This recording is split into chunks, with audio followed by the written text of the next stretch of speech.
Episode 12 of F4 Thailand. Boys Over Flowers brings us back to the rooftop with Time asking Gorya to be his girl, offering the meteor necklace. She declines as he's still engaged to Lita. Damn, how could he forget that?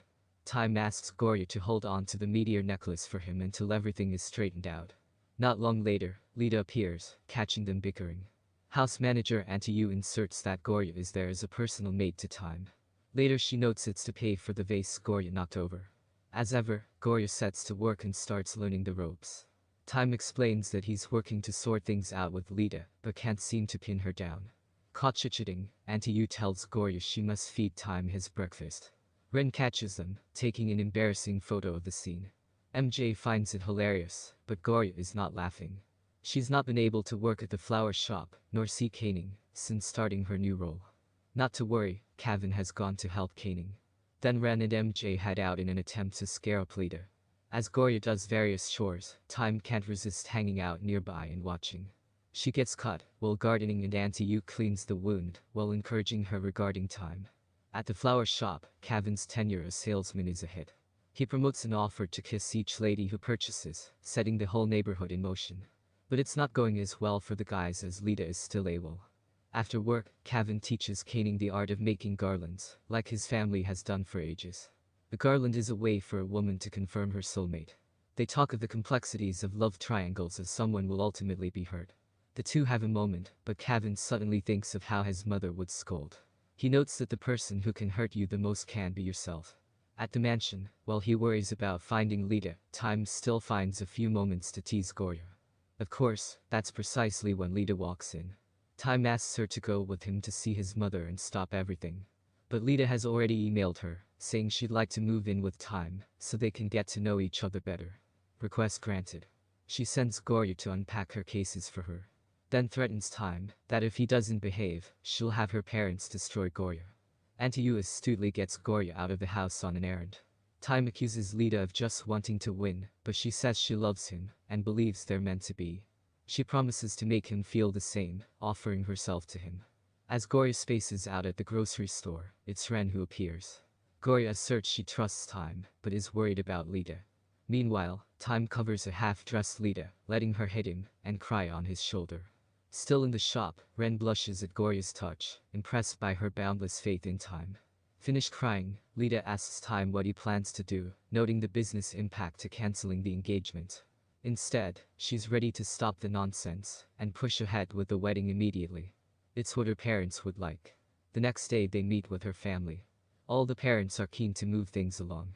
Before Time can speak, Lita rescues him, saying she wants to call off the engagement because he's volatile, and proceeds to torture him, setting him up to react in standard Time form.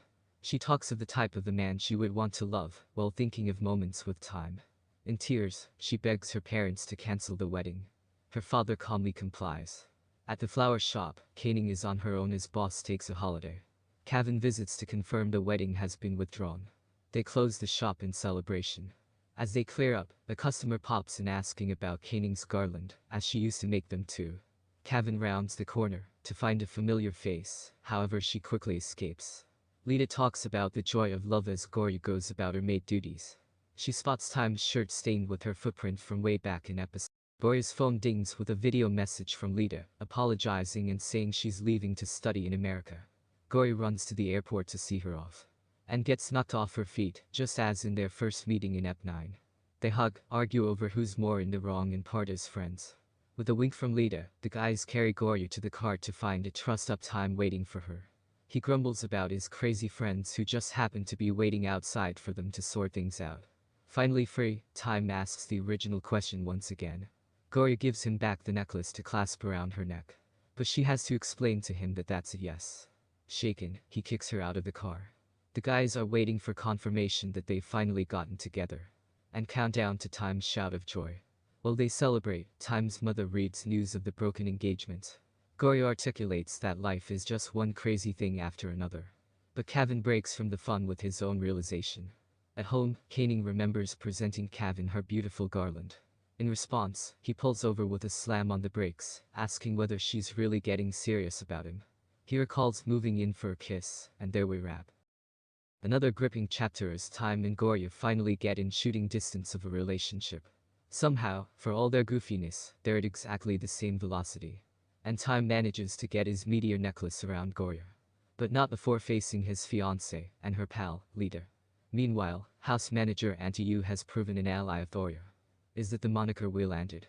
Feel free to suggest better ideas in the comments below. And are they going to need it? Did you spot Time's mother's face as she read the news of the broken engagement? And no one, including Lita's parents, thought they should call her and explain. She'll be on a plane by the time we reach next week's time slot. Guaranteed this respite will be short-lived. But back to the goofiness for a moment. This is completely in line with all previous versions of the tale, focusing on their parallel if differently expressed innocence. It's part of the sweet silly of the story and key to them becoming a great match. Both fully vested and understanding each other. Kevin and Kaning are edging toward coupledom too, as they spend more time together. But are on completely different levels, something they'll have to adjust to make things work between them. Even though we end just before the kiss, it's worth noting that Kaning still has the garland with her at home. Find out a glimmer of what's coming for them in the Ep 13 preview story here. Interestingly, I don't recall Kevin's character having a previous significant relationship where he'd shared his heart. But it's surely the thing that will both hinder and help him decide what he wants next. We're down to a final few installments, and this week's hour flew by with a clear focus on the romance. However, Nani Chankum as MJ continues to stand out, making a place for himself among all the pairings and triangles. Everyone else has a specific role to play in moving this story forward, yet even without a bucket of chicken, he brings some added exuberance to what could be flyby scenes. Are you with me on this? Are you watching F4 Thailand? Boys over flowers. Given the option, is more your style, Time or Kevin?